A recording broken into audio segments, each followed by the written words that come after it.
और आइए आगे बढ़ते आपको ये जानकारी देते हैं कि बदायूं में समाजवादी पार्टी को बड़ा झटका लगा है। बिलसी की पूर्व चेयरमैन सुषमा मौर्य बीजेपी में शामिल हो गई है। बड़ी खबर आपको बता रहे हैं तस्वीरों के साथ। सपा विधायक आशुतोष मौर्य की पत्नी हैं सुषमा। आशुतोष मौर्य की बहन पूर्व जिला पंचायत अध्यक्ष मधु चंद्रा भी बीजेपी में शामिल हो गई हैं। समाजवादी पार्टी विधायक आशुतोष मौर्य ने राज्यसभा चुनाव में क्रॉस वोटिंग की थी।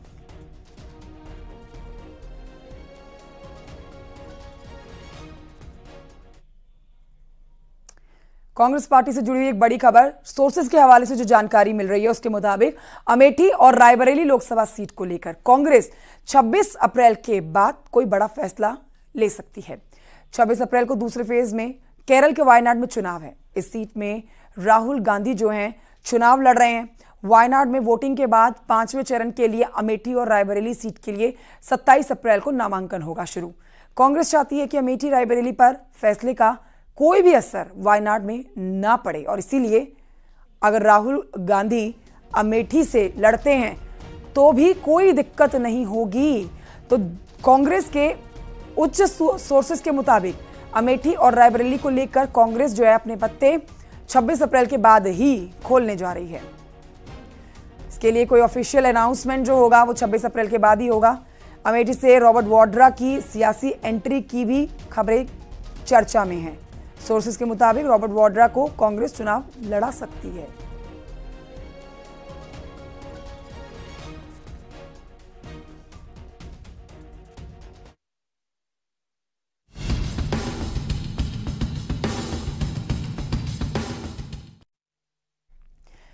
लोकसभा चुनाव के मद्देनजर राजस्थान में बीजेपी ताबड़तोड़ प्रचार में जुट गई है।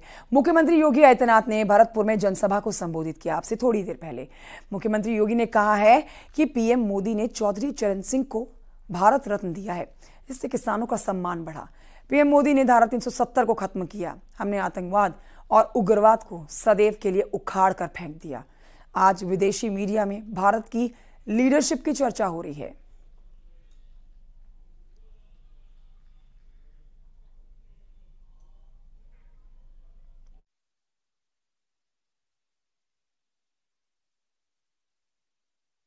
सौभाग्यशाली है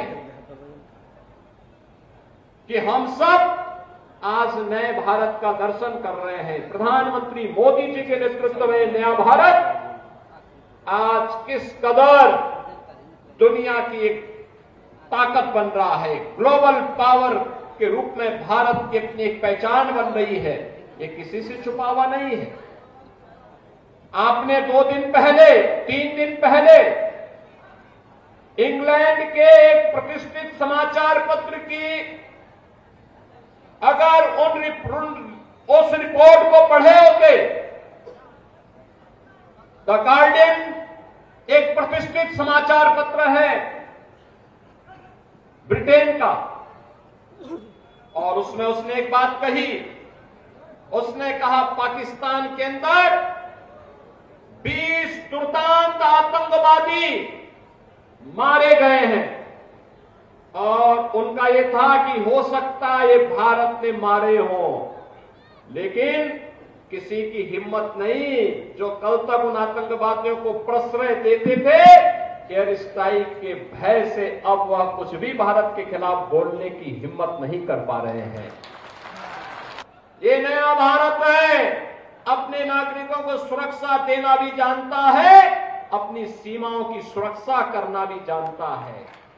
और अगर कोई सीमा की सुरक्षा में सेंध लगाने का दुस्साहस करता है तो केवल राजस्थान में राम राम शाह ही नहीं करते, आतंकवादियों और अपराधियों का राम नाम सत्य भी करने का काम करना चाहिए।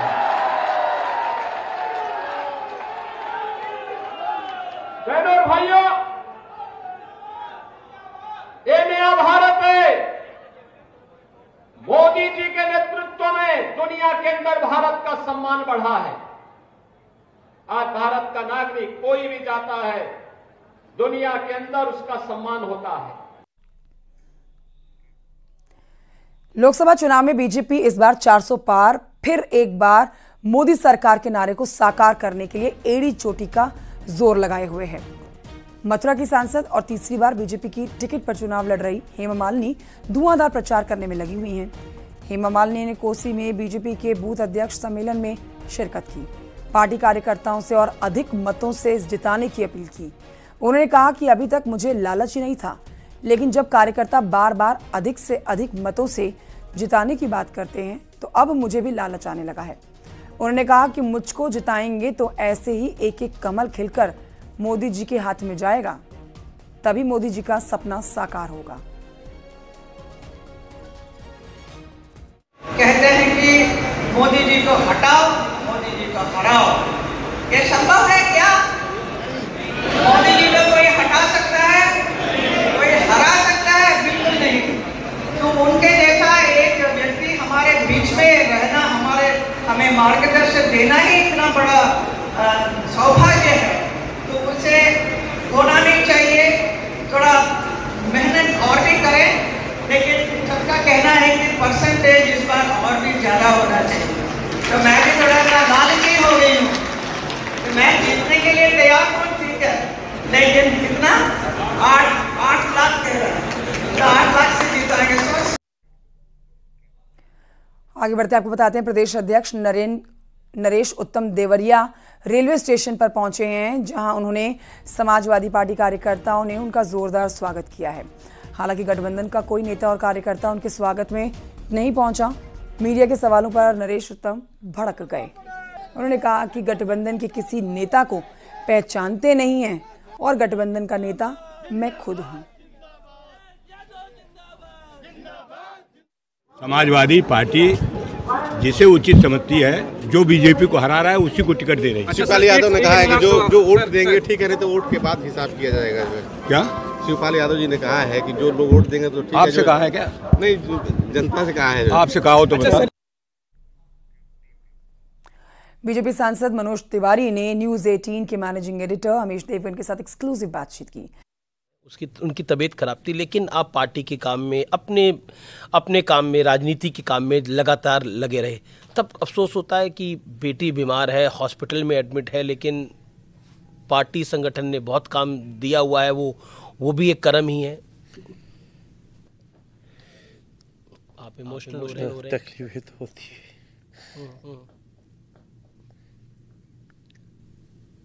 वो अभी भी बीमार है, बट अभी वो आईसीयू से निकल गई है। तो देखिए क्या है ना कि आपको जीवन में पिछले 72 घंटे से हम लोग रात में उसको समय दे रहे हैं। मेरी वाइफ वहाँ है, लेकिन इस समय तो हम राष्ट्र निर्माण के पथ पे हैं, तो कई बार अपने दर्द को छुपाना पड़ता है। मनोज तिवारी